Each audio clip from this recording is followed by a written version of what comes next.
نہیں آیا تو تھا میں چچا جان کو چھوڑنے، مگر جانتی ہوں چچا جان کی ہارٹ کنڈیشن آج اچھی خاصی برڈن میں ہے۔ ان کے اعصاب نارمل ریئیکٹ نہیں کر رہے، وہ سخت ڈپریشن کا شکار ہو رہے۔ اگلے ہی لمحے سمیع احمد نے سنجیدگی سے اسے بتایا تھا تو وہ سن کر ایک دم ہراساں ہوئی تھی۔ آج کل ان کے ڈپریشن کی سب سے بڑی وجہ ہماری ذات ہے، یعنی ہم دونوں کی۔ سمیع نے ٹھہر کر اسے دیکھا، وہ نظریں چرا گئے تھے۔ تمہارے فیصلے سے وہ سخت پریشان ہے زرش، سمیع نے اسے بتایا تھا۔ پاپا کو درمیان میں مت لائیں، آپ اپنی بات کریں۔ اگلے ہی پل اس نے پھر ہنسی طرح سے کہا تھا، میرا خیال ہے کہ تمہیں میرے ساتھ کل اسلام آباد چلنا چاہیے۔ میں اس موضوع پر آپ سے تفصیل سے بات کر چکی ہوں، بلکہ فیصلہ کر چکی ہوں۔ آپ مجھے مجبور مت کریں۔ سمیع نے چند پل اس کے تلخ تیوروں کو دیکھا تھا، اور اگر میں تمہیں فورس کروں کہ بہرحال تم میری بیوی ہو، میری نکاح میں ہو، زبردستی کا حق رکھتا ہوں میں۔ زرش نے جھٹکے سے سر اٹھا کر بڑی برہمی سے سمیع احمد کو دیکھا تھا۔ سمیع کے ان الفاظ نے اس کو آگ کی لپیٹوں میں دھکیل دیا تھا۔ تب نقصان سراسر آپ کا ہوگا، نکاح ہو جائے اور دل سے مان لینے میں بہت فرق ہوتا ہے۔ زرش کے لہجے سے گویا چنگاریاں سی اڑ گئی تھی۔ مجھے بار بار یہ مت جتائیں کہ ہمارا کیا رشتہ ہے۔ جب سرے سے میں کسی تعلق کو مانتی ہی نہیں تو میں کسی کو زبردستی کا حق بھی نہیں دیتی۔ اس نے بڑے سخت انداز میں سرے سے اس تعلق کو ہی رد کر دیا تھا۔ میں اسلام آباد تو کیا دنیا کے کسی بھی کونے میں نہیں جاؤں گی آپ کے ساتھ، نہیں۔ بات اصول کی ہے۔ یہ لڑائی آپ کی والدہ نے شروع کی تھی اور ان کے الزام نے میری شخصیت میں کردار کو داغدار کیا ہے۔ اگر آپ سمجھتے ہیں کہ اس نام نہاد تعلق سے آپ کا مجھ سے کوئی رشتہ بن گیا ہے تو ہم خیالی ہے آپ کی۔ لوگ ہماری ذات کو کس طرح ڈسکس کرتے ہیں، آپ بے خبر نہیں، اور میں ایک الزام لے کر ساری زندگی نہیں جیوں گی۔ اس نے بڑے تلخ اور کڑواہٹ سے یہ دہرایا تھا، غلط میں نہیں، آپ کی والدہ ہیں۔ انہیں اپنی غلطی ماننا ہوگی۔ ہزاروں لوگوں میں انہوں نے مجھے تماشا بنایا تھا، اور انہیں لوگوں میں وہ اپنا جرم قبول کریں گے تو شاید میں ہر بات بھول جاؤں گی، مگر اب نہیں۔ مجھے بار بار مجبور مت کر، میرے سامنے بار بار آ کر اس نام نہاد رشتے کو میری مجبوری مت بنائیے۔ زرش کے لہجے اور انداز میں کسی بھی قسم کی غلطی کوئی لچک نہ تھی۔ سمیع نے سختی سے لب انچ لیے تھے۔ شاعر کے سامنے واحدہ بیگم نے بات کی تو اس نے دو ٹوک کہہ دیا تھا، میں اس چیپٹر کو کلوز کر چکا ہوں۔ آپ بھی بھول جائیے کہ میری زندگی میں نوارا نامی کوئی لڑکی بھی آئی تھی۔ قطعی انداز تھا، ایسے کیسے بھول جاؤں، ابھی تو عرصہ ہی کتنا ہوا ہے۔ بشار بچے، جذباتی ہو کر مت سوچو، شادی شدہ زندگی میں بہت سی باتوں پر سمجھوتا کرنا پڑتا ہے۔ رضا کے معاملے میں نوارا قطعی بے قصور ہے، اس کا کردار اٹھنا بیٹھنا سب سامنے کی بات ہے۔ رضا نے بکواس کی اور تم نے سچ مان لی، یہ تو کوئی انصاف نہ ہوا۔ رضا نے جو بھی بکواس کی وہ سب کسی کی شہ پر کی، یقیناً نوارا کی، اور نوارا اتنی کم عمر بچی نہ تھی کہ وہ رضا کو نہ سمجھ سکتی تھی۔ اما اس سلسلے میں آپ بے شک لاکھ نصیحتیں دیں، مگر میرا دل نہیں مانتا۔ میری بے لوث محبت اور توجہ بھی اس کے دماغ کی گرہ نہ کھول سکی، اس نے مجھے قبول ہی نہیں کیا۔ اس کی وجہ رضا بھی تو ہو سکتا ہے، اور رضا کم عمر تھا، ان میچور تھا، وہ کیوں کر نوارا سے محبت کرنے لگا۔ اما آپ مجھے تنگ نہیں کرے، نوارا جا چکی، اگر وہ کہے گی تو میں اسے حتمی فیصلہ بھی پہنچا دوں گا، مگر میری اولاد مجھے دینے کے بعد واپسی کی اب کوئی راہ نہیں بچی۔ اگر وہ اتنی سچی تھی تو یہ گھر چھوڑ کر ہی کیوں گئی، وہ اس وقت تنہا نہیں تھی رکنے کو، وہ اپنی آنے والی اولاد کا بہانہ کر سکتی تھی، مگر اماں وہ خود بھی یہی چاہتی ہے، وہ میرے ساتھ نہیں رہنا چاہتے۔ شاعر کے بے لچک لہجے پر اماں نے اسے دیکھا۔ میں اور حمید کل اسے لینے جا رہے ہیں۔ اماں کی بات پر اس نے غصے سے انہیں دیکھا تھا۔ آپ کو میں ایک دفعہ کہہ چکا ہوں کہ میرا اب اس سے کوئی تعلق نہیں، تو آپ کو میری بات سمجھ میں نہیں آ رہی؟ نہیں رکھوں گا میں اسے۔ تم بالکل اپنے باپ پر گئے ہو، اسی کی طرح جذباتی۔ اس نے بھی ساری عمر جذباتی فیصلے کیے اور ساری عمر پچھتاووں کی نظر کر دی۔ تم بھی وہی روش اپنائے ہوئے ہو۔ اگر نوارا کے ساتھ ہی سب کرنا تھا تو اسے اپنایا ہے کیوں، اس حد تک آئے ہی کیوں؟ وہ گھر چھوڑ کر نہیں گئی تھی، تمہاری جذباتی اور مشکوک فطرت نے اسے یہ گھر چھوڑنے پر مجبور کر لیا تھا۔ اس جیسی لڑکی تو ساری عمر بھی گزار دو تو نہیں ملنے والی۔ تم جذباتیت کا شکار ہو رہی ہو، میں نہیں۔ میں کل ہر حال میں جا کر اسے لے کر آؤں گی۔ ابھی بات حالدہ اور حمید کے درمیان ہی ہے، رشتہ صرف تم دونوں کے درمیان طے نہیں ہوا کہ تم نے فیصلہ کر لیا اور سب نے مان لیا۔ یہ خاندان کی عزت کا سوال ہے، میں تمہیں کبھی اجازت نہیں دوں گی کہ تم اس کے ساتھ ایسا سلوک کرو۔ رضا کی پسندیدگی اس کا ذاتی فعل تھا، نوارا کو کوئی بھی الزام نہیں دے سکتا۔ واحدہ بیگم نے ہنسے غصے سے یہ سب کہا تھا، تو پھر آپ اس کے اس گھر میں حیثیت کا تعین بھی کر لیجیے گا۔ ٹھیک ہے، آپ کی ضد ہے تو ایسے ہی صحیح، اس کی حیثیت اب اس کار میں پڑے اس ناکارہ سازوسامان سے زیادہ نہ ہوگی۔ اماں نے دہل کا شارق زمان کے سپار چہرے کو دیکھا۔ خدا نہ کرے وہ مظلوم بچی ہے، خدا کو مانو شارق، اپنی ہی عقل استعمال کرو، دماغ کو شکوک و شبہات سے پاک صاف کر دو ورنہ یہ رشتہ کھو دو گے، بڑے دکھ سے کہا تھا۔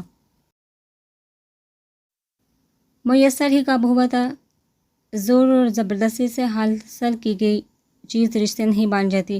خیر دیر سے ہی یہ نکتہ تو سمجھ میں آ گیا، آپ بھی سمجھ جائیں، بھول جائیں، اب وہ اس گھر میں نہیں آنے والی، ہرگز نہیں، میں اپنا گھر تباہ نہیں ہونے دوں گی۔ میں نے تم سے کبھی زندگی میں کچھ نہیں منوائی، یہ ایک التجا سنبھالو، میرے کل میرے ساتھ چلنا اور ہم نویرہ کو لے آئیں گے۔ اماں یہ ممکن نہیں، کہہ چکا ہوں آپ کو، وہ زچ ہوا تھا، سوتیلی ہی صحیح، تم مجھے ماں کہتے ہو نا۔ ان کا انداز اپنی منوانے والا تھا۔ اماں میں نے ہمیشہ آپ کو ہی ماں سمجھا ہے، سوتیلی کے لفظ کو تو رہنے ہی دے، آپ میری حقیقی ماں سے بڑھ کر ہیں، تو پھر چپ رہنا، آپ کچھ نہیں بولا۔ میں کل نویرہ کو لے کر آؤں گی، حمید کے ساتھ جا کر فیصلہ کن حتمی انداز تھا۔ زبیدہ بیگم کی طبیعت سخت خراب تھی، 2 دن سے وہ مسلسل بستر پر تھی۔ ریمشا نے ان کے کمرے میں جھانکا تو وہ گمسم چھت کو گھور رہی تھی، کچھ دیر قبل ان کو میڈیسن کھلا کر اپنے کمرے میں گئی تھی۔ اب طبیعت کیسی ہے پھوپھو؟ انہوں نے نظریں ہٹا کر اسے دیکھا، وہ ان کے سرہانے بیٹھے ہوئے تھے، انہوں نے پھر نگاہیں ہٹا لی تھی۔ ان کے اس مسلسل سرد انداز پر ریمشا کی ساری اکڑ مٹی کا ڈھیر بنتی چلی گئی تھی۔ ان چند دنوں میں جو کچھ بھی ہو چکا تھا، جواباً رضا کا رد عمل اور نویرہ کا گھر خراب ہونا، حمید صاحب کا ایک انتہائی فیصلہ کرنا، وہ تو منہ کے بال گری تھی۔ اسے صرف رضا سے ضد تھی، وہ صرف رضا کو جتانے کو وہ سب کہتی تھی، مگر عملی طور پر کرنے کی کبھی ہمت ہی نہ ہوئی تھی۔ اور اب حمید صاحب نے رضا کے سارے قصور جس طرح زبیدہ بیگم کے کھاتے میں ڈالے ہوئے ایک فیصلہ سنایا تھا، وہ اپنی ہی نظروں میں گر گئی تھی۔ اسے رہ رہ کر رضا سے نفرت سی ہو رہی تھی۔ اس نے تو صرف نفرت سے سوچا تھا، مگر رضا نے جو کچھ کر ڈالا تھا، اب بڑی مشکل تھا کہ شارق نویرہ کو اپنے گھر میں بسائے۔ شارق جیسے مرد ہمیشہ اپنی ضد، انار اور غرور کے ہزار میں زندہ رہتا ہے، جیسے حمید صاحب تھے۔ پھوپھو معاف کر دیں مجھے، میں نے صرف سوچا تھا، ایسا کرنے کا کبھی خیال نہیں آیا۔ میں نے تو صرف رضا کو احساس دلانا چاہتی تھی کہ وہ غلط ہے۔ ان کے ہاتھ تھام کر وہ سسک اٹھی تھی، انہوں نے آہستگی سے اپنا ہاتھ کھینچ کر آنکھیں موندیں۔ ان کے گھر کو جو ناقابل تلافی نقصان پہنچا تھا، کیا ریمشا کے آنسو اس نقصان کی تلافی کر سکیں گے؟ ان کو اپنی آنکھیں بھیگتی محسوس ہوئی۔ ریمشا اگر بے صبرا پن نہ دکھاتی تو رضا کچھ عرصے بعد سنبھل ہی جاتا، ریمشا کو مجبوراً برداشت کر ہی لیتا، اور اب شاید وہ کچھ بھی کرنے والا نہ تھا۔ حمید صاحب کی دھمکی کے باوجود ریمشا بڑے مڑے تڑے قدموں سے چلتی باہر نکل آئی تھی۔ حمید صاحب کی دھمکی سن کر زبیدہ بیگم حواس چھوڑ چکی تھی، اور پھر اس کے بعد وہ مسلسل بستر پر تھی۔ ذہنی ہلفشار اور بخار نے مل کر انہیں زبردست شکست اور ریحت سے دوچار کر دیا تھا۔ حمید صاحب اور رضا کی بارہا بات چیت ہوتی رہی تھی، مگر کوئی فیصلہ کن انداز سامنے نہیں آیا تھا۔ وہ لاؤنج میں بیٹھی اپنی ہی سوچوں میں الجھی تھی کہ اچانک ذہن میں ایک خیال آیا تھا۔ اس نے فوراً شارق زمان کے نمبرز ملائے تھے۔ ہیلو، کئی بیلز کے بعد کال ریسیو کر لی گئی تھی۔ السلام علیکم، اس نے تھوک نکلا۔ دوسری طرف شارق زمان تھا۔ کون؟ ریمشا تصدیق چاہی تھی۔ جی، خیریت؟ بڑی تکلیف سے استفسار ہوا تھا۔ ریمشا نے لب بیچ لیے۔ شارق بھائی، مجھے آپ سے ایک ضروری بات کہنی ہے۔ کیسی بات؟ نویرہ آپی کے سلسلے میں، مگر مجھے اس سلسلے میں کوئی بات۔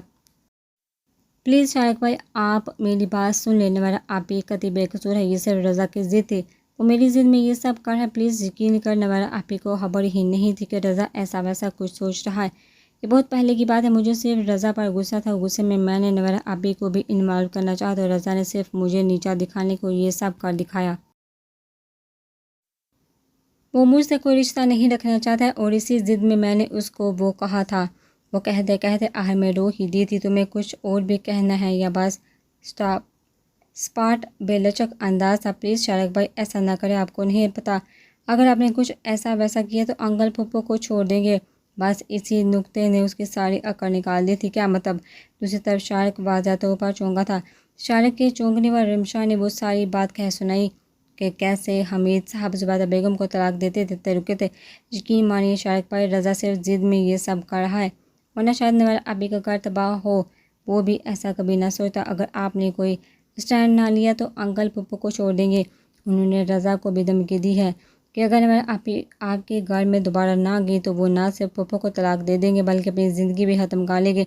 وہ ان دنوں بہت غصے میں۔ پلیز آپ کچھ کریں، پھوپھو کی طبیعت بہت خراب ہے، وہ تو شاید مر ہی جائے۔ اب کہ وہ شدت سے رو دی تھی۔ دوسری طرف سے شارق سمان نے کال بند کر دی تھی۔ نواز فاروق کلاس سے فارغ ہو کر اپنے کیبن سے نکلا تو کلاس وال سے سیدھی نگاہ کمپیوٹر لیب کی طرف اٹھی تھی۔ سائرہ کے ساتھ بیٹھی وہ نہ جانے کس بات پر مسکرائی تھی۔ اس کے افسردہ چہرے پر یہ مسکراہٹ بڑی بلی لگ رہی تھی، یوں جیسے سورج کی کرنوں سے روشنی چٹخ کر نکلی ہو۔ نواز نے دانستہ کمپیوٹر لیب کی طرف قدم بڑھائے تھے۔ السلام علیکم قریب پہنچ کر سلام کیا تھا۔ زرش نے چہرہ موڑ کر نہ دیکھا۔ وہ جب سے اکیڈمی آ رہی تھی صرف ایک دو بار ہی اسلام دعا ہوئی تھی، جبکہ نواز فاروق دکھائی روزانہ ہی دیتے تھے۔ دراصل وہ حد سے ذمہ دار اور فعال قسم کے انسان تھے، ہر وقت مصروف متحرک دکھائی دینے پر بھی اس قدر عجلت میں ہوتے تھے کہ سلام دعا کی مہلت ہی نہ ملتی تھی۔ وعلیکم السلام، دونوں نے مشترکہ سلام کیا تھا۔ کیسی چل رہی ہے آپ کی اسٹڈی مس زرش؟ اللہ کا شکر ہے۔ آپ نے کالج چھوڑ کر اکیڈمی کیوں جوائن کر لی؟ اچھی خاصی ذہین ہے آپ کو تو اس اکیڈمی کی بھی شاید ضرورت نہ تھی۔ بس ویسے ہی کالج چھوڑا تھوڑی ہے، کبھی کبھار چکر لگا لیتی ہوں۔ کلریکل آفس سے رابطہ تو رہتا ہے؟ ہاں، باقاعدہ کلاسز نہیں لے رہی۔ ویسے بھی بہت سے اسٹوڈنٹ امتحانات کے قریب کالج کو خیر آباد کہہ دیتے ہیں۔ گھر میں ٹائم ٹیبل مینیج کرنا پڑتا تھا، سو اکیڈمی جوائن کر لی۔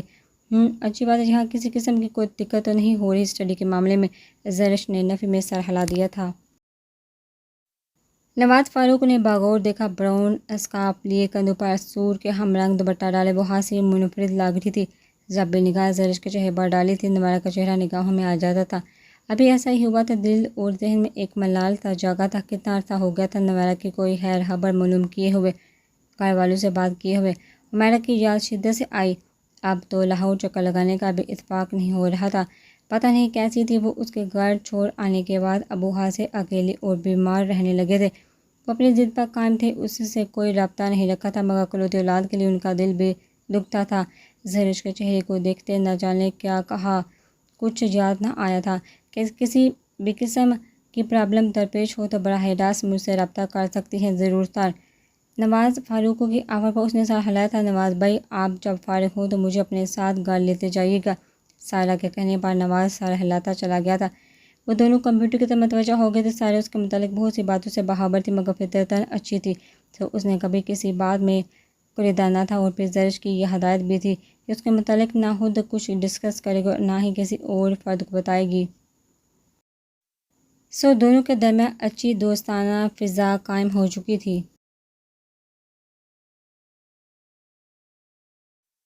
دونوں کو فارغ ہوتے ہوتے آج کچھ دیر ہو گئی تھی، پھر آج ابھی تک ڈرائیور بھی نہیں لینے آیا تھا۔ چلیے سائرہ، نواز فاروق سائرہ کے ہاں بھی رہتا تھا، سو اکثر وہ نواز کے ساتھ ہی گھر چلی جاتی تھی۔ آپ کا ڈرائیور آ گیا؟ زرش کو موجود پا کر چونکا پوچھا، ورنہ اس وقت تک وہ چلی جایا کرتی تھی۔ نہیں سر، میں کال کر کے پتہ کرتی ہوں۔ پتہ نہیں آج کیوں لیٹ ہو گیا، اب تک تو آ جانا چاہیے تھا۔ اس نے بیگ سے موبائل نکالا تھا۔ السلام علیکم ماما پاپا، ڈرائیور کیوں نہیں بھیجا؟ ابھی تک گاڑی کا ٹائر پنچر ہو گیا ہے، تم وہی انتظار کرو، کچھ دیر میں آ جاتا ہے۔ میں نے دوسری گاڑی لے جانے کو کہا ہے۔ جی اچھا سر، تھوڑی دیر میں آ جاتی ہے ہمارے ساتھ، چلو ہم ڈراپ کر دیں گے۔ نواز کے اشارہ کرنے پر سائرہ نے اسے کہا تو اس نے نفی میں سر ہلا دیا۔ نہیں، ڈرائیور آ جاتا ہے، پھر مجھے گھر سے ایسے ہی کوئی پرمیشن نہیں، ماما پاپا کو بتائے بغیر کسی کے ساتھ نہیں آتی جاتی۔ اس نے صاف انکار کر دیا تھا۔ نواز فاروق کے اشارے کو وہ بھی دیکھ چکی تھی، فوراً واضح کر دیا تھا۔ تم پھر کچھ دیر زرش کے پاس بیٹھ کر ویٹ کر لو جب تک ان کا ڈرائیور آتا ہے۔ زرش بی بی، اب کا ڈرائیور آ گیا ہے، چوکیدار نے اطلاع دی تو اس نے فوراً اپنی چیزیں سمیٹی تھی۔ خالدہ بیگم کو واحدہ آپا نے رات ہی کال کر کے اپنے اور حمید صاحب کے آنے کی اطلاع دے دی تھی۔ انہوں نے مصلحتاً نوارہ سے ذکر نہیں کیا تھا۔ صبح نبیل بھائی آفس جانے کو نکلنے لگے تو انہوں نے نبیل بھابی کو آج کے دن میں کے چلے جانے کا کہا تھا۔ نوارہ میرے پاس ہی ہے، رات کو نبیل آتے ہوئے لے آئے گا ہوں۔ اور سبھی پوچھ رہے تھے۔ نبیلہ بھابی اس اجازت نامے پر فوراً جانے کو تیار ہوئی تھی۔ ان میاں بیوی کے رخصت ہونے کے بعد نوارہ نے سارے گھر کے صفائی ستھرائی کی تھی۔ گھر کے کاموں سے فارغ ہوئی تو کپڑے لے کر باتھ روم میں گھس گئی۔ نہا کر لاؤنج میں آئی تو وہاں اماں کے ساتھ بڑی اماں اور حمید چچا کو دیکھ کر چونکی۔ السلام علیکم۔ وعلیکم السلام۔ چچا نے سر پر پیار کیا تو اماں نے اڑ کر گلے لگا لیا تھا۔ کیسی ہو؟ فون تو وہ روز ہی کر رہی تھی، 3 بار ٹھیک ہوں۔ وہ ان کے پاس ہی بیٹھ گئی تھی۔ نوارہ بیٹا، پہلے کچھ کھانے پینے کو لیا اور پھر آرام سے بیٹھنا، اماں نے کہا تو اسے بھی خیال آیا، وہ فوراً اٹھ گئی تھی۔ مشروبات، نیمکو، بسکٹ، کباب لے کر وہ لاؤنج میں آئی تو اماں اسی کا قصہ چھیڑے بیٹھی تھی۔ کس کا دل کرتا اپنا گھر برباد کرنے کا، نبیل سے ذکر نہیں کر سکتی، نبیلہ کو بھی بھیج دیا ہے کہ ہاں بات نہ نکلے۔ اندھا قدم رکھتے وہ ٹھٹکی تھی تو کیا اماں ان کی عمل سے پہلے ہی باخبر تھی؟ اماں اسے دیکھ کر چپ ہو گئی تھی۔ بڑے خاموش ماحول میں مشروبات پی گئی تھی۔ نوارا بیٹا تیار ہو جاؤ، ہم تمہیں لینے آئے ہیں۔ کچھ توقف کے بعد حمید چچا نے لب کشائی کی تھی۔ کیوں؟ اس نے سب کو دیکھا۔ تمہارا گھر ہے بیٹا، کیوں؟ بیٹا یوں چھوٹی چھوٹی باتوں پر گھر برباد نہیں ہوتی۔ بڑی اماں نے جواب دیا تھا۔ یہ چھوٹی بات نہیں تھی اماں، بڑی اماں وہ دکھ سے گویا ہے ہم شارق سے بات کر کے ہی ادھر ہیں۔ حمید چچا نے بھی کہا تھا۔ وہ الجھ گئی۔ اگر آپ شارق سے بات کر کے ہی ادھر آئے ہیں تو پھر آپ کے ہمراہ وہ کیوں نہیں؟ کہ بہرحال مجھے اپنے گھر سے نکل جانے کا حکم دینے والا وہی شخص ہے، مجھے بد کرداری کا سرٹیفکیٹ دینے والا وہی ہے۔ یہ سہا تو میں کبھی نہیں چاہوں گی۔ اس نے بڑی سنجیدگی سے اماں چچا کو دیکھا تھا۔ وہ ضرور آتا مگر اس سے کام تھا۔ بڑی اماں نے پست آواز میں کہا تو نوارا طنز حاضر کام تھا اماں، مجھے بہلائے نہیں۔ یوں کہیں ایک حاکم شکی مزاج مرد اپنی فطرت سے نہیں بدلا۔ وہ میرا دماغ خراب نہیں کہ بار بار ڈسنے کے لیے ایک ہی بل میں ہاتھ دوں۔ میں جان گئی ہوں اس شخص کو کس سوچ و مزاج کا مالک ہے۔ ایسے قانون کے کچے شخص کے ساتھ میرا گزارا نہیں۔ بس وہ سچ کہہ رہی تھی، وہ برحق تھی۔ سب نے ایک دوسرے کو دیکھا۔